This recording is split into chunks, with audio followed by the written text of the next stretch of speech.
Mayor Berkley, thank you so much for taking the time. It's an absolute honor to have somebody as distinguished as you on our Easy Day series. Well, thank you. It's my pleasure to be here, truly. I appreciate it. So, look, we're going to talk about a number of different topics, but I want to go back. When you were a child growing up, I think in the New York area, what got you, at what point did you say, I'm going to get into politics, or I'm going to get into law school, or what was your ambition when you were a young girl? What I'm doing now. Really? Yes, I've always known what I wanted to do. The granddaughter of immigrants to this country that came to America in order to escape the Holocaust. My mother's side of the family is from Greece. The city that they lived in had 80,000 Jews before World War II. Wow. By the time the Nazis finished, there were only 1,000 Jews left in that city. I don't think my family would have been among those that lived. On my father's side of the family, from the Russia-Poland border, an entire civilization that existed in that part of the world for 1,000 years, for a millennium, was exterminated. I grew up hearing stories from both sides of my family of what life was like, where they came from, and what their hopes and dreams and aspirations were when they came to America. Couldn't speak English, had no money. It's a very typical immigrant story. But for me, giving public service is my way of giving something back to the country, for having not only taken my family in so that we could survive, which we obviously did, but for giving us an opportunity to thrive. And we certainly have done that as well. So that's politics to me is public service and is giving back to our nation, my state, and my city. It's very admirable. I'm not a historian whatsoever. I would imagine there's not a lot of people that understand that the Holocaust reached Greece. Oh, as a matter of fact, it decimated Greece, both the Jewish and non-Jewish communities. And so it was a very horrible time for the entire area of the Balkans. And they'd been plagued by war long. There was, World War II, World War I, and the Balkan War, and going into World War II. And so it was a very volatile part of the world. And luckily, my family made their way here, or I wouldn't be sitting here talking to you. Of course. I mean, that's fantastic that they made their way. And it's very admirable that you've taken this role and this vision and passion, to help people in a political sense, because, look, we're a divided country right now, especially as it relates to politics. And we need good people that have an education and experience like yours in politics, because I feel like sometimes we don't have a lot yet. Well, one of the things I loved about running for mayor is it's a nonpartisan race. Right. So even though I'm a Democrat, a known Democrat, I played it very straight during the campaign and continue to do so. There are Republicans, there are Democrats on the city council. Leave that at home. Right. Everybody does their job and what's good for the city. And that is a nonpartisan job. So I just love it. That's a great approach, and I think we need more of that at all levels of government. Years ago when I was in Congress, I got the funding for the VA hospital in North Las Vegas, because that was part of my congressional district, and we didn't have a hospital for veterans back then. And so when I got the funding, and it was the largest costing project in the 2006 federal budget, with hundreds of millions of dollars to build that VA hospital in North Las Vegas. Republican president, Republican secretary of the VA, Republican House, Republican Senate. But back in those days, you can talk to your colleagues, convince them of your needs, and it was funded. All Republican. That's amazing. It is. It could not happen today, and that's unfortunate. And by the way, what a great cause to support, the VA and what we need for, our active military and our retired military. I had and continue to have. There are over 200,000 veterans in Southern Nevada, probably a lot more than that. Right. And all we had up until that VA hospital was built was a VA clinic that if you had a serious issue, you had to go to Long Beach. Wow. And, let's face it, veterans aren't getting any younger, especially if you're Korean War veteran. Even the Vietnam vets, which is my era, are not kids anymore. For sure. And for them to have to go to Long Beach with a serious illness or a serious condition, no family, no connectivity at all, and sitting in a hospital, that's not a good thing. I'm going to diverge from my list here, but how did you get that passion? Like to understand that community who was clearly underserved, Long Beach, and you said, look, this is something we have to fix. Like, how did that grip you in the way it had? Well, this is so nutty. It started when I first became a congresswoman. I set up a number of advisory committees, a Hispanic advisory committee, women's advisory, African American, veterans. And at the first Veterans Advisory Committee, after the meeting was over, a group of women that were not youngsters at the time, they must have been Korean or even in those days World War II vets, wax and waves, came over to me and they said, we need a mammogram machine in the clinic. Right. And because they said, now we go to the clinic for care and then we get a pink slip that says you got to go get a mammogram. Then they have to go find a doctor to get a mammogram. Then they got to go back to the clinic to have it read. And if there's any treatment, they have to start that. They said, we have transportation issues. We don't have cars.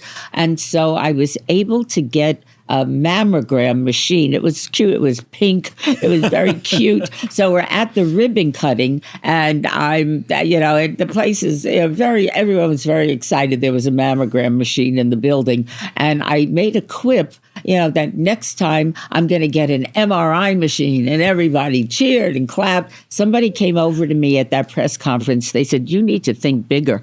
I said, bigger than an MRI machine? Right. Where am I going to put this thing? And they said, you need a hospital.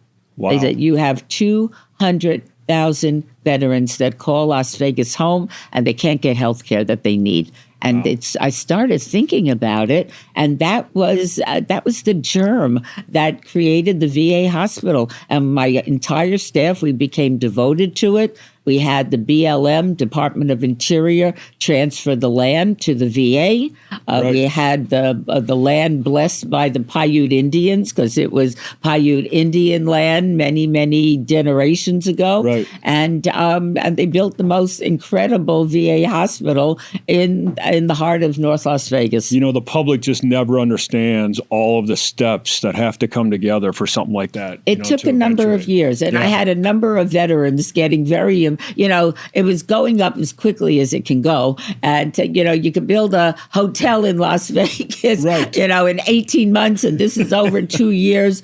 And listen, there are certain standards that the feds have that they have to comply with, and this is a VA hospital, not a casino. And so, but when it opened up and there were hundreds and hundreds of people at that ribbon cutting, it was a very exciting day for Nevada, for Southern Nevada. Congratulations. Thank you. I'm very proud of that. So do you remember, when did you realize that you had a voice? Or when what was that action in your career that you really felt like people are going to listen to me, or I can stand up for something? When did that take place? I think it was evolutionary. I was very active in student government as a kid. I always knew what I wanted to do. I never, thank goodness, had what should I do when I grow up? Should I be a ballerina? Should I be a piano player, a great scientist or astronaut? No, I never had any of those urges. I always knew what I wanted to do. As a matter of fact, I went to law school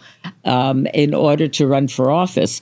Because when I first when I went to law school, there were very few women in law school. It was the early 70s. Out of a class of 280, I think 20 of us were women. Wow. And when I came back home, because I always knew I was coming back home to Las Vegas, I was one of very, very few women that were practicing law at that time. And as a matter of fact, and the reason this is so vivid to me and showing how things have changed so dramatically in my own lifetime.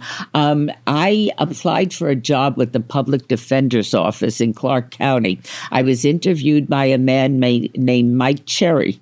Mike Cherry went on to be a Supreme Court justice. He's retired now, and we're as close as family. But when I was interviewed by him, they did not hire me because they did not hire women in the Public Defender's Office in those days. And that, again, it was in the mid-'70s. Right. It's not like 1850. Right. He was when I was sworn in as mayor, I asked Justice Cherry to please swear me in, and he told that story at the swearing in. Wow, that's I know, things have changed dramatically. I have a daughter, and my fiance and she has a daughter, so I have a stepdaughter coming, or about to be a stepfather. So women's rights obviously are very important, and you just highlighted it. Like what was it like back then? Because you didn't have the initiatives that we have had in the last 10 or 15 years. That is true. And leaders that have said, look, equal pay, equal opportunity, et cetera. Like, what was it like? You come back as an attorney and you're like, hey, look, I'm as good as any male around here. When I got back from law school, that was the first tranche of women. There were about 15 of us that either came home or resettled in Las Vegas. Before that, there were about a half a dozen women practicing. And so there weren't many role models. I never wore my feminism on my sleeve. Sure. I thought of just an example by being my mother never graduated high school, but I would credit my mother, who I never remember out of a house dress. Her job was to take care of her family. Right. She told me that there wasn't anything that I couldn't do.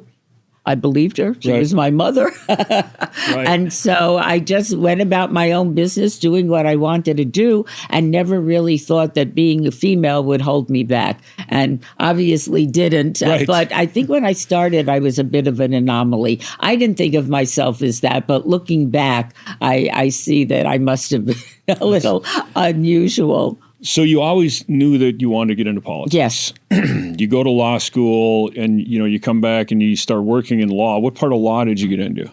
I was hired by Governor Michael Callahan, who I absolutely loved. He wrote my letter of recommendation for law school. Oh, great. Came home and he appointed me deputy director of the state commerce department. And the commerce department in those days oversaw banking, savings and loan, mortgage companies, credit unions. So it was the financial institutions that all of a sudden I was overseeing. I can't balance my checkbook, but all of a sudden I find myself, and in those days, and they didn't even think about it, but that's when ATM machines were approved, and that was so revolutionary.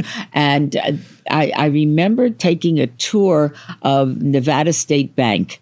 And they were telling me that they had the technology that, because in those days, every month you got all of your checks back and you reconciled your checkbook with the checks. And they said, we don't have to mail those checks, but people are not ready to let their checks go.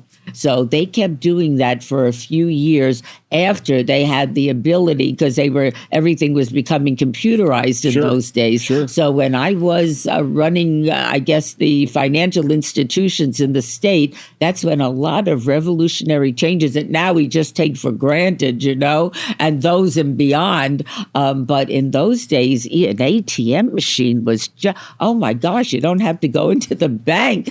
That is so crazy. Right. But that's what was going on in those days. Did you ever waver with your law degree and say, you know what, I'm going to go and be a great lawyer? I was not a great lawyer. Oh, if I could have said that. So you stayed on track. You said, I'm going to take this step to get to this step. When did you actually say, I'm in politics? Okay. Well, I was student body president. Well, first, I was student body secretary at Valley High School, because 1967, girls were secretaries. You never thought of being the president of the student body. 4 years later, I'm student body president of UNLV, which is my alma mater. Right. First person in my family to go to college. So I started practicing law, never loved it. I didn't love law school. I just did law school. For your path. Yeah, Right. to get, I thought I'd have more credibility, which I'm sure I did, as an attorney as opposed to a cocktail waitress. Not that there's anything wrong with being a cocktail waitress and finance my way through law For sure. school. I'd come home every summer. In those days, IRS wasn't as active as they are now. And so everything was, I think I was making $2.85 an hour. That was minimum wage. But the tips every night, Right. there was so much money coming at you. And I banked everything. And I had enough money for the 8 weeks that I was home working to pay my next year of law school. That's While awesome. other people were clerking and everything else, I was getting a lot of life experience. 100%. Believe me, working swing shift on the Strip as a cocktail waitress is a whole education that you can't get in law school or anyplace else. I really learned a lot about human behavior. I'm sure. When people didn't think anyone was looking. So the actual start in politics, though, was that student body. Yes. And then I went to law school, came home, and was waiting. Politics, as in life, timing is everything. Right. And so I had just turned 30, and there was an opening in the assembly district in which I lived. And it was the ideal time for me to run. But I was also trying to get pregnant, the biological time clock Right. and all that other stuff. And so, I didn't know what I was going to do. And I remember sitting there. My mother and I were having brunch on Maryland Parkway at the French Bakery. And I said to my mother, I said, I want to run. I want to start running, but I also want to have a baby. I don't know what to do. And my mother said, do both. I'll help you. Wow. And she did. And so I won that election. Well, Max was born in the end of May of 82. I won the election in November of 82. And Max and I went up to Carson City. And everyone was telling me, oh, my gosh, if you're going to be separated from him, you'll never bond. Well, especially back then. Oh, my God. It was like so awful that I'd be leaving my child for Right. a week. And as it turned out, we bonded quite well. I couldn't get rid of him till he turned 30 and finally got married. But that was a lot of nonsense, and everything turned out great. And that was my start. I was in the Nevada State Assembly. So that's a phenomenal story, by the way, and the desire to run at 30. Let's shift to your leadership style. You went from Congress to, a very senior, prominent roles at a university to help them. How is your now mayor? How has your leadership style changed over the different roles? Dan, it's funny you should say that, because I think I have evolved as a person and as a leader. At first, I thought if I could be the loudest person in the room, that my opinion was going to have weight. Right. As I learned over the years, all you get to be is the loudest person in the room. And that doesn't always work to your advantage. Right. And so I started giving people the opportunity to work with me. And now I think my leadership style, I wouldn't have said this 20, 30 years ago, 40 years ago, but it's a very collaborative. I listen, what do you think? What would it take to get you to yes? And I think it works much better in the long run if you have people that agree with your point of view and you could move forward in the same direction. And it works much better for me. It's a hard lesson to learn as a young leader, or even after being in a leadership role for 10, 15 years. What did you credit to finally figure that out, to say, I don't have to be the first one to talk or the loudest one to talk. I have to understand what the partners, people I'm trying to convince, really want out of this, and then try and get them to my point of view. When did you learn that? I think just by trial and error, I kept lousing up. I knew I was right. Why doesn't Right. everyone else know I'm right? I have that same problem. Most of us do. And it just took a while. And especially, I think, my years in Congress, I've loved every office I've held. my years in Congress were just incredible. Loved every minute of it. When I lost my Senate race and I lost by a point, I was absolutely heartbroken. Right. And sitting on the couch when I came home from D.C. finally, just sitting on the couch. Trying to figure out what are you going to do with the rest of your life. You love public service, but you no longer have an office right. to do public service. And so it took me a long time to get off the couch. But eventually, like everything else, you pick yourself up, you wipe yourself off, and you move forward. And I'd been offered a number of jobs. I can't tell you how many times in the year that after I left Congress, I got a call. I'll give you $50,000 if you can get me an appointment with X, who's the CEO of Bellagio. Right. But that was not what I ever envisioned myself doing. Right. I considered the people that I worked with and that were supporting me actually friends, not just the donor that I can call and put pressure on. Right. So I didn't want to do any of that. But eventually I am a working woman. I've been working since I'm 16. Right. And so you just pick yourself up and wipe yourself off.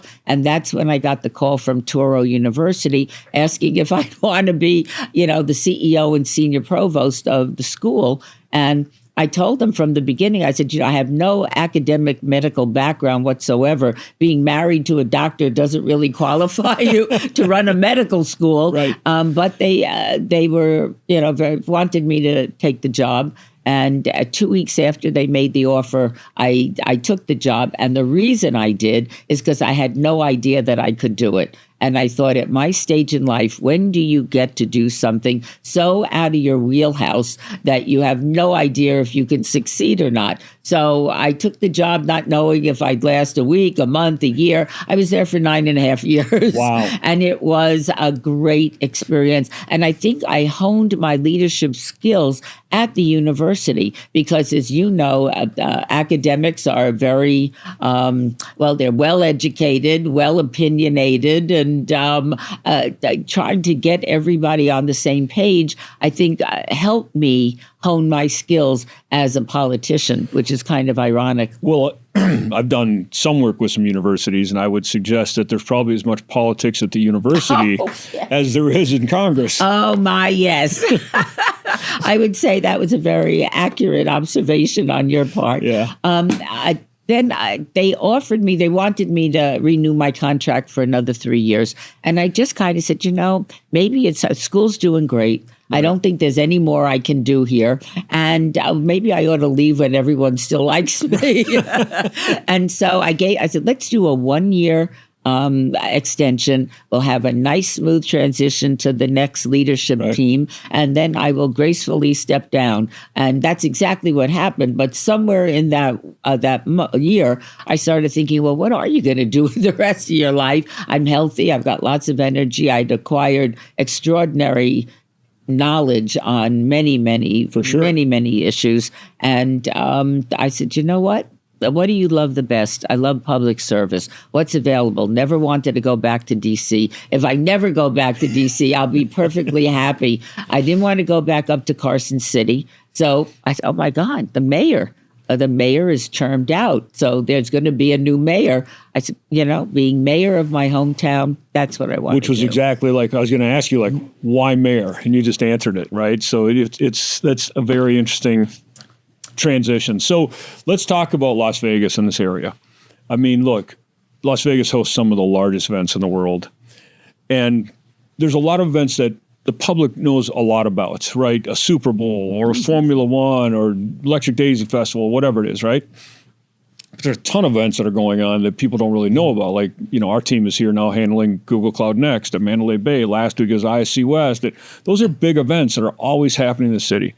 How is Las Vegas in your role as mayor of this area? How do you get involved in ensuring the safety and security of everybody in this area? You're X number of weeks in, 16 of them. How does the mayor's office, and how do you make sure that you feel comfortable about the city of Las Vegas on any given day. Yeah, and I do feel very comfortable. I don't think people fully appreciate, maybe they do, how well served they are by the people that are in leadership roles. The sheriff, I think I work very, very well with Sheriff McMahill. As a matter of fact, I was in Carson City with him on Thursday testifying in front of the legislature for funding for police. That's number one is public safety. The city funds Metro 1/3, the county funds Metro 2/3, and we work very, very closely together. The city just took a particularly tough hit financially because we had to settle some lawsuits to the tune of $600 million. Wow. It took a big bite into the budget. However, the one thing, we're tightening our belts. We have a semi-hiring freeze. If it's an essential person, of course, we would hire to replace. But we're just really tightening our belts. A number of projects that we were planning are on hold. It doesn't mean they're not going to happen, just not at this moment. But the number one thing, and what we told the public, is the one thing we will not cut is public safety. That's great. And especially with 40 million plus visitors a year coming to our community, they better be able to feel safe. They better be safe because they're here to have a good time and spend their money, and we need them to spend their money. 100%. And listen, we do events in a lot of big cities.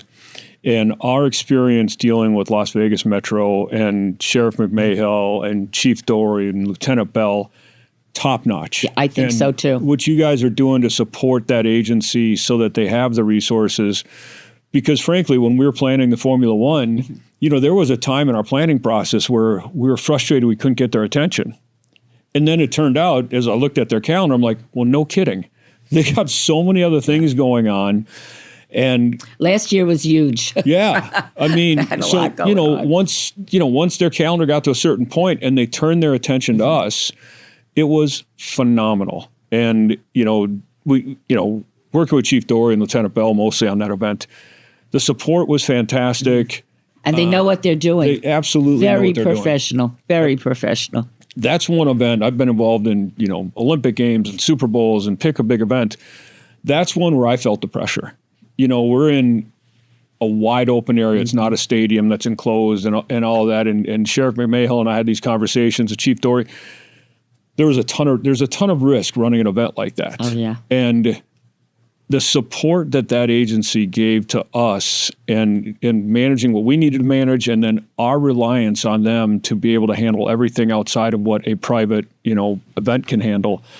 Really top notch. So kudos to you. I couldn't agree with you more. And I was on Fremont Street for the first time on New Year's, and there are hundreds of thousands of people on the Strip, and not all sober. And there's tens of thousands of people on Fremont Street, and everything went as smooth as silk. There was definitely a police presence, and of course the Las Vegas City Marshals were there in force, but they weren't intrusive. Everybody had a good time, and everything went well, and we were very, very fortunate. But I think that's a perfect example of how they perform, and they do a great job. In addition to that, I love Kevin's emphasis on community policing. Where after October 7th and the Jewish community felt very vulnerable, the police were out in force at every synagogue, every Jewish event. I walked into the Bagel Cafe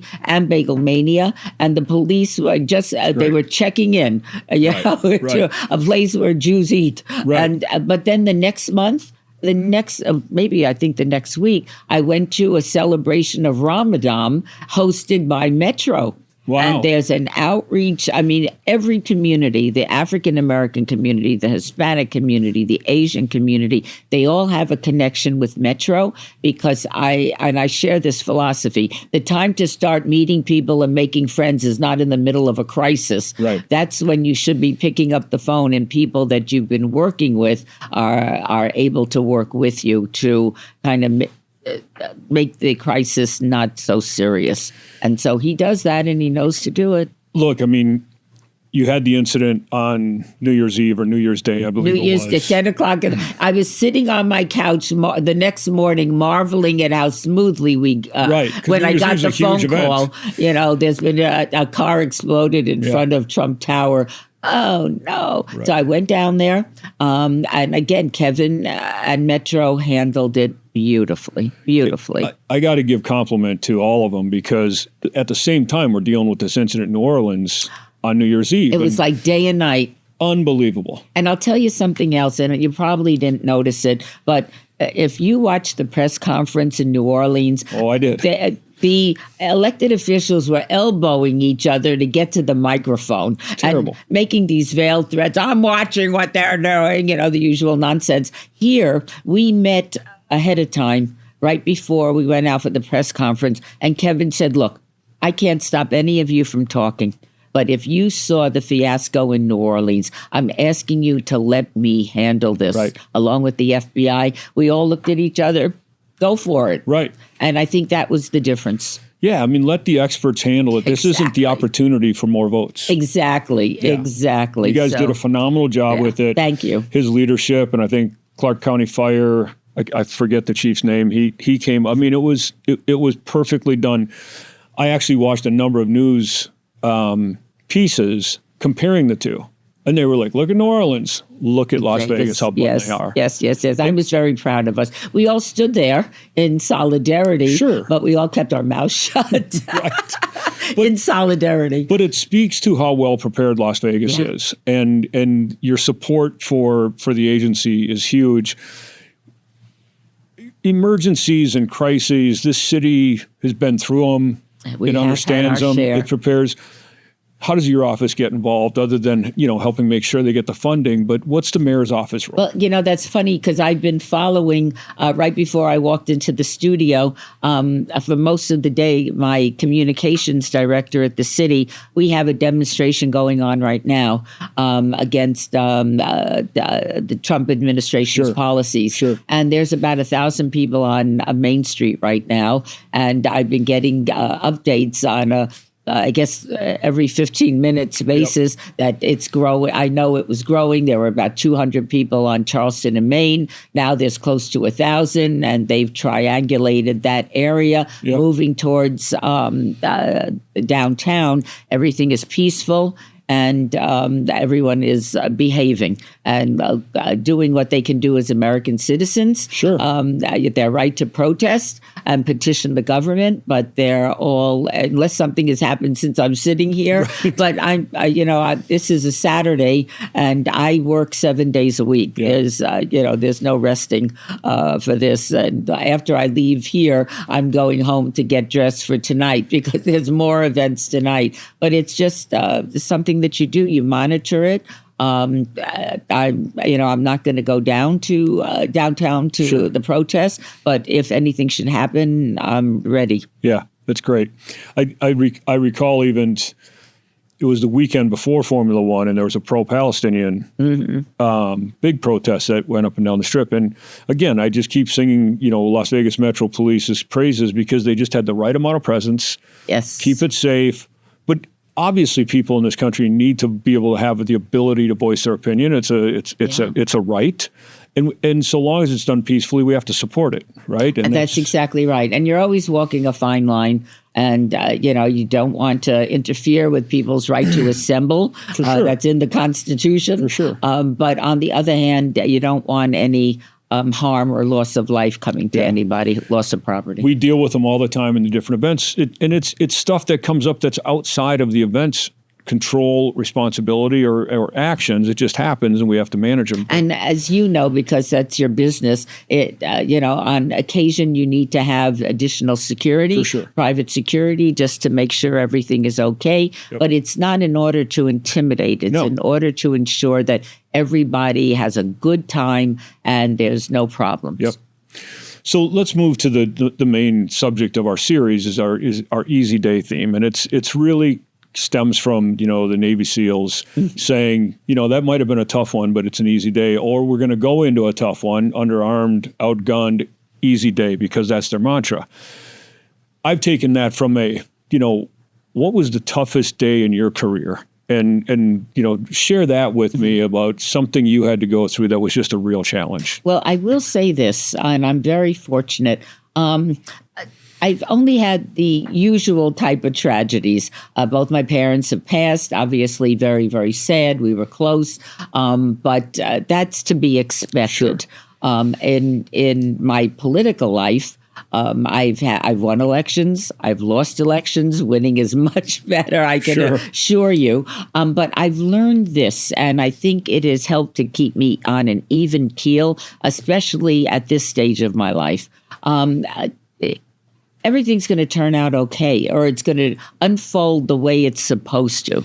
And I'll give you the perfect example, which when I lost, and we were talking about this earlier, when I lost my Senate race, I was heartbroken. Sure. I mean, that was the pinnacle for me. And it's like grabbing that brass ring and not quite, catching it and falling off the horse at the same time. And so I just was truly heartbroken. But then, if I had won that election, I would have been in D.C. at a particularly, in my opinion, horrible time, and really banging my head against the wall because there would have been so little that I could have been able to accomplish. What year was that, just so we understand? I lost that election in 2012. Okay. Obama's second term, so 2012. Yep. But look what happened afterwards. And I instinctively knew this, even when I was sitting on the couch staring at the television that wasn't necessarily on, just staring, that things were going to work out one way or another. And they did. I ended up being the CEO of the largest medical school in the state of Nevada, which was a very rewarding experience. And now I'm mayor of my hometown. None of that would have happened if I'd won that Senate seat. So I'm not a deeply religious person, but somebody was watching out for me and ultimately led me to the right path. And this is, for me, nirvana. I could do public service and sleep in my own bed at night. And when you reach a certain age, you really like sleeping in your own bed. When I was in Congress, I came home every weekend for 14 years. Wow. Every weekend. And then on Monday, got turned around and went back to D.C. So it was a job with a very long commute. Yep. Even though, I had a lovely home on Capitol Hill, all of that other stuff. But it's nothing in compared to this. This is fantastic. How do you use that lesson on a daily basis, right? Because you learned, right? How do you apply that daily, or even with your staff or younger people that you work with? I notice, and this is how I have evolved over the years. I noticed that I just don't sweat the small stuff. There were times that this is 30, 40 years ago when I first started, that everything was a major production. Everything was a crisis. No. It all will work. It just keep calm, keep moving forward, do your damn job, and everything's going to be all right. And look, as long as my kids are okay and everybody is happy, healthy, employed, which is really good, happily married with children, and the children are great, everything else is gravy as far as I'm concerned. That's great.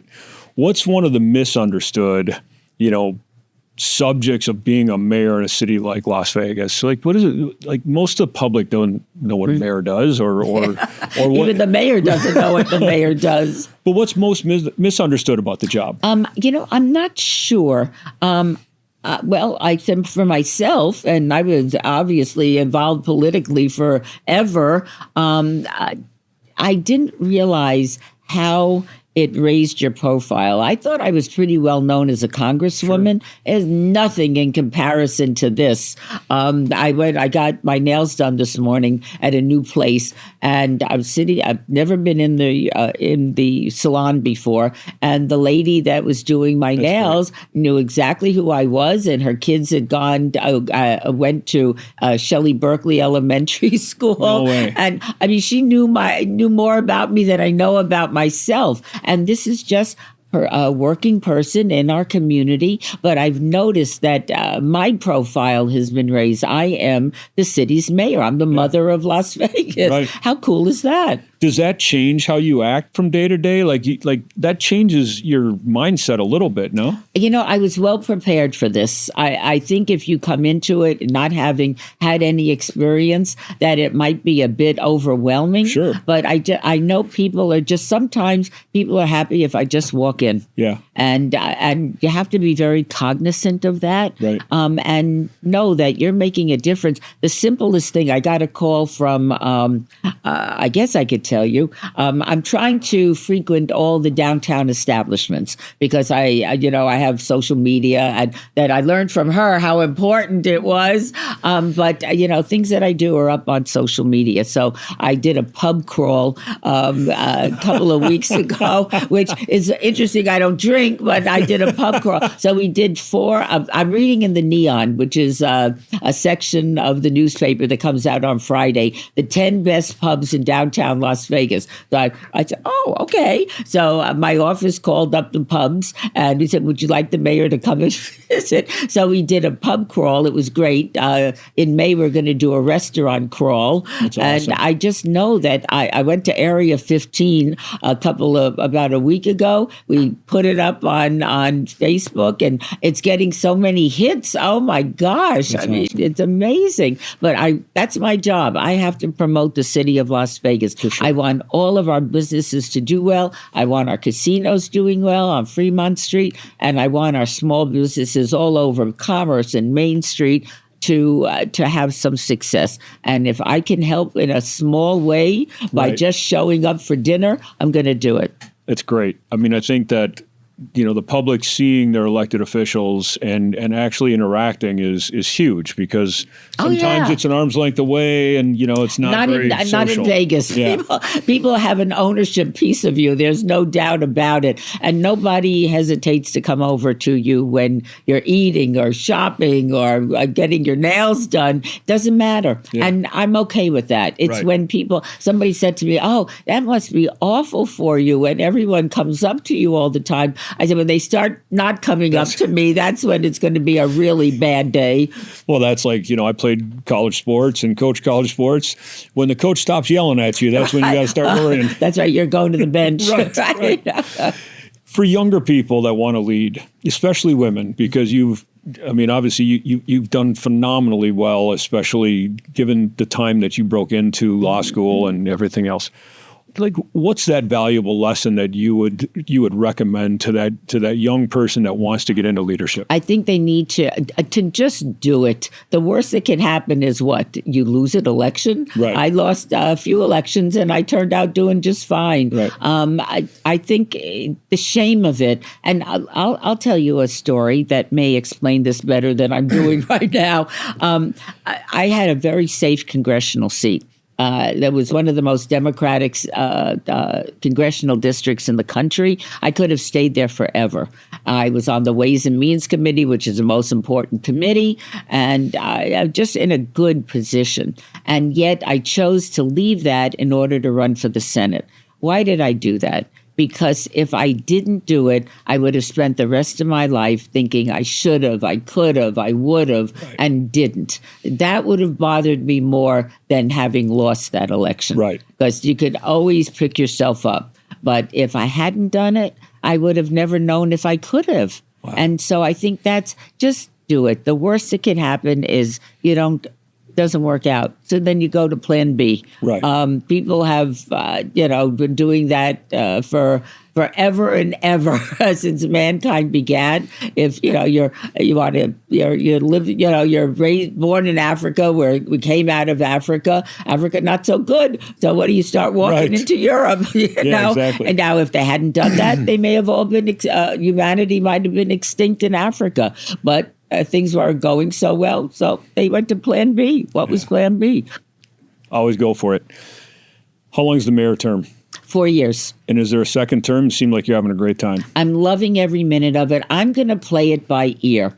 And a lot of people are counseling me, and I know, don't make yourself a lame duck before you are one. And, have people expect that you're going to run for 8 years. it would be my preference to do 8 years. I don't want to do 12. Right. Given I'm 74 years old, I don't want to be 112 when I finally leave public office. And I also want to do it on my own terms. And I hate to say this because I would have voted for Biden if he was dead. However, I don't want to be in a position where someone has to lead me off the stage. Right. That's not my idea of a good public service. Right. So, so far things are good. I'm very healthy. I've got tons of energy.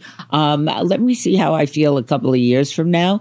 And if I feel that I can do it, I will go for a second term. If I feel, you know what, I'm slowing down, I'm not firing on all 8 pistons, then I will very gracefully step down. But it'll be what I decide to do. Well, the energy is there. I would have never guessed 74, by the way. So that's phenomenal. That's phenomenal. I don't know when that happened, but it did. Last question. A bucket list thing. Like what is it that's out there? When I was campaigning, I laid out what I planned to do. One was settle the Badlands controversy, which we did. The other was selling Cashman Field, which we did. I'm working with the Animal Foundation now because we have a very serious crisis with animals in this community due to very bad human behavior, abandoning, abusing, neglecting their pets. We're spending a fortune because people are leaving their pets in the middle of the desert when it's 110 degrees. Outrageously bad behavior. It's costing the city and the county and North Las Vegas and Henderson a small fortune. Wow. We're working on that. So I'm almost done with that. Then I said the fourth thing I was going to do was tackle the homeless issue. Huge issue. It is a crisis at this point. Again, the city has spent a fortune on homeless issues. The courtyard costs, I think, $29 million to build, and even the homeless don't want to go there. So there's too much wrong with it, and the numbers are going in the wrong direction. Yeah. We're spending a fortune trying to help people, and we have more homeless people than less. And so that I don't think any human being should be on the streets. Now, I know I can't eliminate everybody living on the streets, but we're going to do everything we can to get people the mental health therapy that they need, the addiction therapy that they need, and job training so they can be self-sustaining. That's the next thing I'm going to tackle. And I know that it is not easy, or it would have been done a long time ago. But yeah, so that's number 14,000. Right. But then of course, economic growth and development. The city is open for business. The problem or the challenge we're having is finding land. More people come to me with great ideas about things that we need: affordable housing, workforce housing, new businesses. All of them are great and would be wonderful additions to the city. Where are we going to put them? Right. We're pretty landlocked. You may have noticed the mountains that are ringing us. So we're running out of land, and yet the city is still growing. And when we started the conversation regarding the A's and the stadium, I mean, it's not in the city, but that's going to bring in more people, more tourists, more workers. And I would bet within the next 5 years that we're going to have an NBA team, which I'm certainly in favor of. Right. And that also is going to dramatically increase the number of tourists, which means the number of service employees. And with that comes more teachers and doctors and lawyers. So this town is going to explode over the next decade. There's no doubt in my mind. Well, it's how much explosion in the last decade or two. Yes. Can I have 5 more minutes? Yeah, sure. All right. Two more questions then. You talked about the A's. You've got the Raiders. The NBA is likely to come.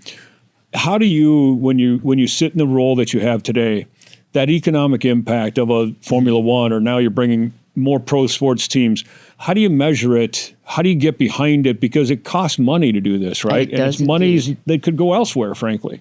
And again, this is evolutionary thinking. I was always opposed to public financing of stadiums. I thought, these people are so rich, let them build their own damn stadium. Sure.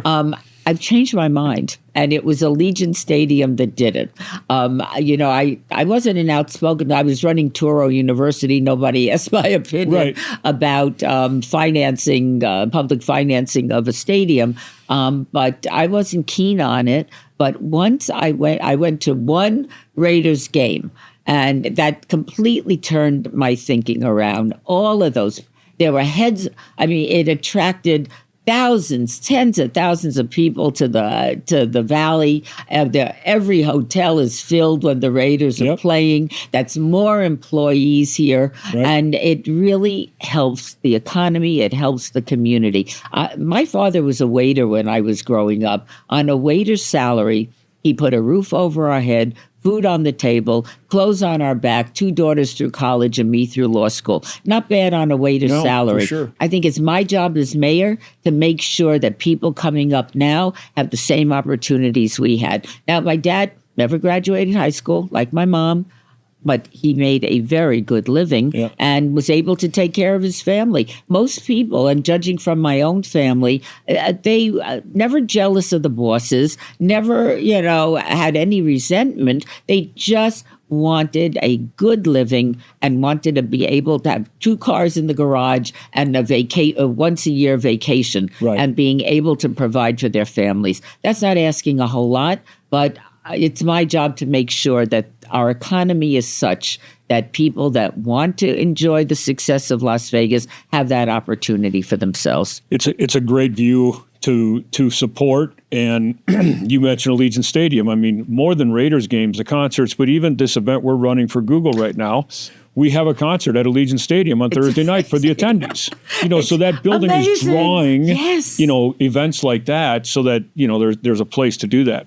It is a phenomenal resource for the city, for the entire Southern Nevada area. And I mean, it would be nice if the Raiders won. Well, but that'll happen. That'll happen. Mr. Davis can affect that, right? Yeah, and you know what? It doesn't matter. I mean, it matters, obviously. But the fact of the matter, it's still great. It's great to have the team here, and the stadium is fabulous. So shifting back to the conversation about the homeless, and you've already tackled, veterans and Veterans Affairs in your early career, and you've been in D.C. So I'm going to ask you, it's more of a personal feeling question, and I'll be interested in your viewpoint. We spend, as a country, billions of dollars overseas, and yet we have these problems. We don't take care of our veterans the way I think we should. No, we don't. We have homeless problems in many major cities. What's your view when someone says, well, but why are we spending trillions in different places outside the U.S. instead of taking care of this problem that we have here? I think it's a matter of having to choose what to do. I don't have a problem as long as the money is going where it's supposed to. It keeps countries on the side of the United States as opposed to gravitating to Russia or to China. That would be more than glad to take our allies. Right. So if we are giving, and I know it's a tremendous amount of money, but in light of our budget and our ability in the United States, we really are the envy of the world. No matter where I traveled, and I was on the Foreign Affairs Committee, so I traveled extensively. No matter where I went, and I was in Afghanistan, I was in Iraq, but I was also in Europe, and no matter how much I loved the country I was visiting, when I got home, I wanted to kiss the ground I was standing on. Yeah. And that is the incredible beauty of the United States of America. Right. So I don't mind, supporting other countries because it's in our benefit. And frankly, we're in Las Vegas. I don't think it's lack of money that is creating the homeless crisis. We just have to do this better. Right. And we're not. And, Right. and as far as the veterans are concerned, you are 100% right. This country does not do a good job transitioning people from active service back to civilian life. Yeah. And you could understand, I know that men and women are in the armed forces, obviously, but here you are. Let's say you're in Afghanistan under the most difficult of circumstances, commanding a group of men where you are going into life and death situations. And you're doing it. And then you come home and your wife wants you to throw out the garbage. Yeah. I mean, the juxtaposition in your life is mind-blowing. And that's a lot of people just can't handle it. Yeah. And we don't do a good job with that. And I know, because I sat on the Veterans Affairs Committee, when people are getting out, they're given that intense, all right, if anything happened, call this number. Here's this piece of paper. If you if you got a problem, get in touch with this person and that number. But they're fine. They want to go home. They're out. They're done. 6 months later is when things start kicking in. Right. And by then, you're out of there. The federal government's no longer thinking about you. The VA, you're done. Yeah. Unless you had a catastrophic problem, which I hope we don't want people to have. Right. But therein lies the rub. Yeah. Is that at 20% of the people that are on the streets are veterans. Yeah. I've always had a passion for, we're in the security space and trying to find, veterans that want to work in this space. And I'm not talking about security guards. I'm talking about the strategic planning and how to pull things together.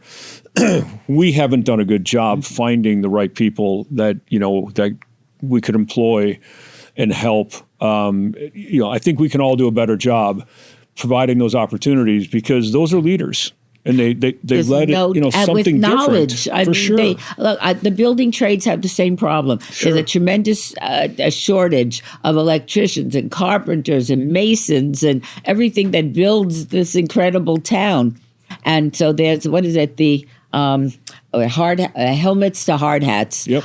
There's a number of programs, and yet I think it's the mental problem that we're not doing a good job with that, and we never have. Something to work on. Yes, indeed. All right. Certainly. Thanks again for your time. My I really pleasure. appreciate it. Thanks a lot. Thanks for having me. All right.